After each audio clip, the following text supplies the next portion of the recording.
হাতত যদি 10 টকা এটাও নাই তেনেহলে আপোনালোকে এই অয়েল এক্সপেলাৰ মেচিনটো আপোনালোকে ঘৰত ধুনীয়াকে লৈ যাব পাৰিব প্ৰেছ মেচিন যোন এটো মেচিনত কি হ'ব তোমাৰ তেলটো পেৰিলে তেলটো তোমাৰ ড্যামেজ হোৱাৰ চান্স বহুত কম থাকে কাৰণ তেলটো ঠাণ্ডাকে ওলায় তেলটো ঠাণ্ডাকে ওলায় আগতে যোনবোৰ পুৰণা মডেলৰ মেচিন তাত গমেটো গৰম ওলায় তাত তেলটো ড্যামেজ হয় আৰু বেলেগ কেপাসিটি থাকে 40 লিটাৰৰ পৰা আপোনাৰ 400 লিটাৰ লৈকে কেপাসিটি থাকে আপোনালোকে যদি আপোনালোকৰ ওচৰৰ ব্লকত যায় মিঠাতেল বনোৱা এটা মেচিন আপোনালোকে ধুনীয়াকে 25% ৰেহাইত ধুনীয়াকে একদম বিনামূলীয়াকে লৈ ল'ব পাৰিব নিজৰ যে ঘৰত বহিও এনেকুৱা ধৰণৰ মিঠাতেলৰ বটলসমূহ বনাই আপোনালোকে ব্যৱসায় কৰিব পাৰিব এনেকুৱা ধৰণৰ মিঠাতেলৰ যিবিলাক পেকেট আছে বা বটল বনাই আপোনালোকে যদি বিক্ৰী কৰে ভাল ব্যৱসায় আপোনালোকে কৰিব পাৰিব একদম কম খৰচত নমস্কাৰ আপোনালোকে ভাবি আছে নেকি ঘৰতে এটা ব্যৱসায় কৰিম বুলি আৰু যিটো ব্যৱসায় একদম প্ৰচলিত ব্যৱসায় কাৰণ মই আজি আপোনালোকক এনেকুৱা এটা ব্যৱসায় বিষয়ে ক'ব ওলাইছো একদম কম মাৰ্জিনত মানে কেইহাজাৰ মান টকাতে আপোনালোকে নিজৰ ঘৰতে সেই ব্যৱসায়টো কৰিব পাৰিব মোৰ হাতত দেখিব পাইছে এটা মিঠাতেলৰ যিটো আপোনালোকে মাষ্টাৰ্ড অইলৰ এনেকুৱা বটল আপোনালোকে দেখিব পাৰিছে এই মাষ্টাৰ্ড অইলৰ বটল কাৰণ সক বৰ্তমান সময়ত কাৰ ঘৰত ব্যৱহাৰ নহয় আপোনাৰ ঘৰটো ব্যৱহাৰ হয় মোৰ ঘৰটো ব্যৱহাৰ হয় এনেকুৱা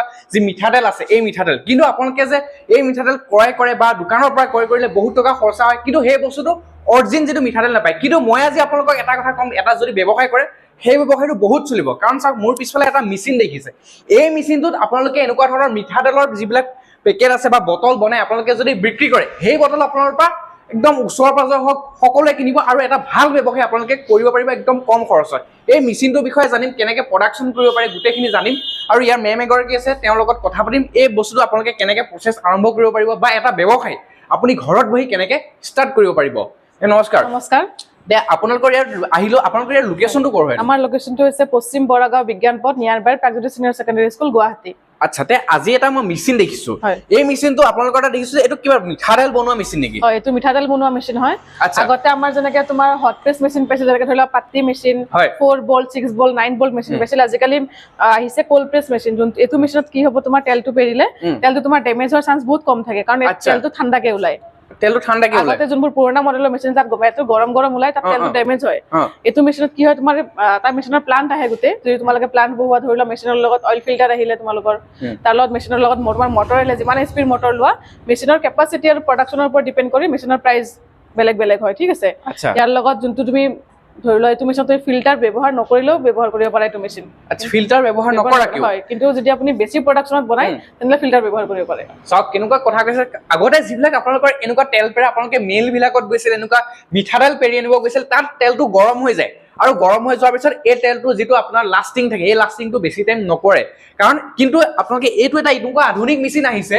যত আপোনালোকে এনেকুৱা মিঠাতেল আপোনালোকে যদি প্ৰস্তুত কৰে এই মিঠাতেলটো আপোনালোকে বহুত দিনলৈকে আপোনালোকৰ লাষ্টিং কৰিব আৰু একদম ভাল হৈ থাকিব ড্যামেজ বোলা বস্তুটো নহয় আৰু এটা যদি কথা কই ইয়াৰ কেপাসিটি বিষয় মানে ঘন্টাত বা এক দিনত কিমান প্ৰডাকচন লিটাৰ লৈকে আপোনালোকে মিঠাতেল লিয়াব পাৰিব ঘন্টাত আপোনাৰ বেলেগ কেপাসিটি থাকে 40 লিটাৰৰ পৰা আপোনাৰ 400 লিটাৰ লৈকে কেপাসিটি থাকে দুই ফেজৰ পৰা লৈ 3 ফেজৰ লৈকে চলাব পাৰা যিমান তোমাৰ মটৰৰ এইচপি বাঢ়িব সেই হিচাপে তোমাৰ সিঙ্গেল ফেজ আৰু 3 ফেজ হৈ যাব মানে হেটো মানে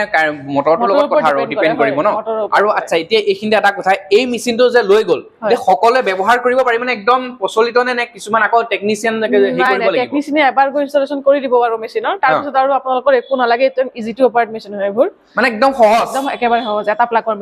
প্লাগৰ মেচিন আৰু মানে এটা সুইচটো দি দিলে হৈ গল তাৰ পিছত নিজে কাম হৈ থাকিব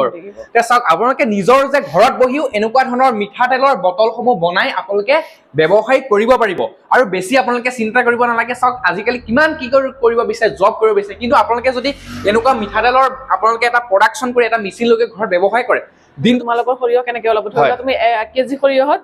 যদি ভাল সৰিয়হ হয় তোমাৰ 550 গ্ৰাম ওলাই যাব কিন্তু সৰিয়হ যদি আপোনালোকে যিমান ভাল ব্যৱহাৰ কৰিব সেই হিচাপে তেলৰ কেপাসিটি হ'ব ন আচ্ছা আৰু এতিয়া এটা কথা বহুতে ভাবিব যে মই এই মেচিনটো লৈ যাম এনেকুৱা তেল পেৰিম কিন্তু সৰিয়হ ক'ত পাম বুলি বহুতে ভাবি দিও কিন্তু আজিকালিটো সৰিয়হটো মাৰ্কেটত পোৱা যায় চাগে মাৰ্কেটত পোৱা যায় আজিকালি মানে যেনেকৈ বেগ হিচাপে পোৱা যায় আপোনালোকে যেনেকৈ চাউলৰ বেগ পায় বা আটাৰ বেগ পায় কিন্তু এতিয়া আপোনালোকে হয় সৰিয়হৰ আপোনালোকে বেগ হিচাপে পাই যাব আপোনালোকে এটা বেগ কিনি আনিব এটা বেগ কিনি আনে পাঁচটা বেগ কিনি আনে এনেকুৱা বেগ বিলাক কিনি আনিব কিনি আনাৰ পিছতে আপোনালোকে সেই সৰিয়হ আপোনালোকে ঘৰতে প্ৰস্তুত কৰিব পাৰিব আৰু আপোনাৰ পৰা সকলোৱে কিনিব কাৰণ চাওক আজিকালি যিবিলাক বজাৰত মিঠাতেল পোৱা যায় এই মিঠাতেলবোৰ বহুতো একদম ৰিফাইনেবল কৰা হয় বা বহুত কেমিকেল মিক্স থকা যায় কিন্তু আপোনালোকে যদি এটা জেনুইন ঘৰত বনোৱা এনেকুৱা মিঠাতেল যদি প্ৰস্তুত কৰে তেনেহলেতো বহুত আপোনাৰ পৰাই কিনিব তে চাওক একদম ধুনীয়া ব্যৱসায় আৰু যিটো ব্যৱসায় বন্ধ নহয় কাৰণ চাওক মানুহ যেতিয়ালৈকে থাকিব তেতিয়ালৈকে এনেকুৱা ধৰণৰ ব্যৱসায় চলি থাকিব কাৰণ আপোনালোকৰ ঘৰত একদম কোন দিনাখন মিঠাতেল ব্যৱহাৰ নহয় প্ৰত্যেক দিনে মিঠাতেল ব্যৱহাৰ হয় মানুহ জীৱন যেতিয়ালৈকে থাকিব তেতিয়ালৈকে এই মিঠাতেলৰ ব্যৱসায় চলি থাকিব একদম নিশ্চিন্ত মানে আপোনালোকে এই ব্যৱসায়টো কৰিব পাৰিব এতিয়া কথা আহি পৰিল এই মেচিনটো যেহেতু দেখুৱাইছো তোমালোকৰ তাত 3টা 4টা মানে ষ্টেজৰ মেচিন আছে আৰু এতিয়া এই মেচিনটো ল'বলৈ বহুতৰ তাত পইচা নাথাকিব পাৰে কিছুমানৰ তাত মানে কম পইচা থাকে 5000 6000 10000 টকাটো থাকিব পাৰে সেই তেনেকুৱা মানুহক তুমি ব্যৱসায় ষ্টাৰ্ট কৰাই দিব পাৰিবানে আপোনাক ইএমআই কৰিব পাৰে মই আপোনাক বেংক কোটেশন ৰেডি কৰি দিম নিয়াৰবাই ব্ৰাঞ্চত গৈ আপুনি মানে এপ্লাই কৰে এটা যেহেতু অইল এক্সপ্লেয়াৰ মেচিন ফুড প্ৰসেসিংত পৰে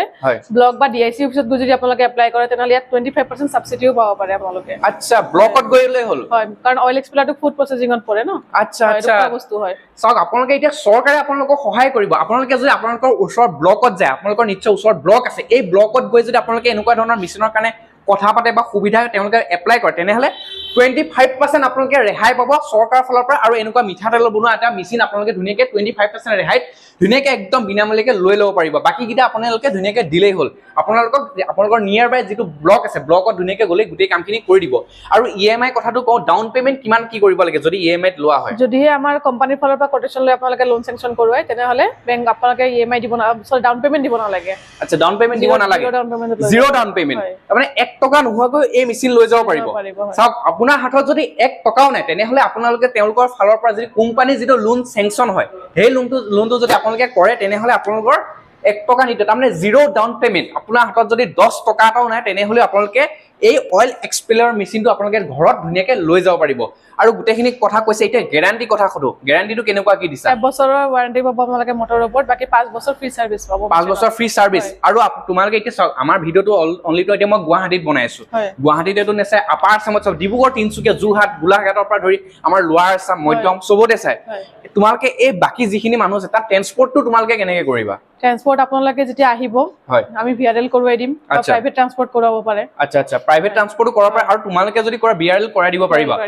আচ্ছা তে গোটেই কথাখিনি ধুনীয়াকৈ কৈছে যদি আপোনালোক ইন্টাৰেস্টেড যে এনেকুৱা ধৰণৰ এটা অইল এক্সপ্লেয়াৰ মেচিন তোমালোকৰ ঘৰত লৈ গৈ একদম ধুনীয়া সৰুতে একদম সৰুকে নিজৰ এটা 12x12 এটা ৰুমতে ধুনীয়াকৈ কৰিব পাৰিব আৰু মেচিনটো সাইজটো বেছি ডাঙৰ হয় আপোনালোকে চাওক বেছি ডাঙৰ নহয় আগতে যিবিলাক মেচিন আছিল বহুত এটা দীঘল ৰুম লাগিছিল কিন্তু এই মেচিনটো আপোনালোকে যদি নি লৈ এটা ব্যৱসায় কৰে একদম কম জেগাতে ধুনীয়াকৈ হৈ যাব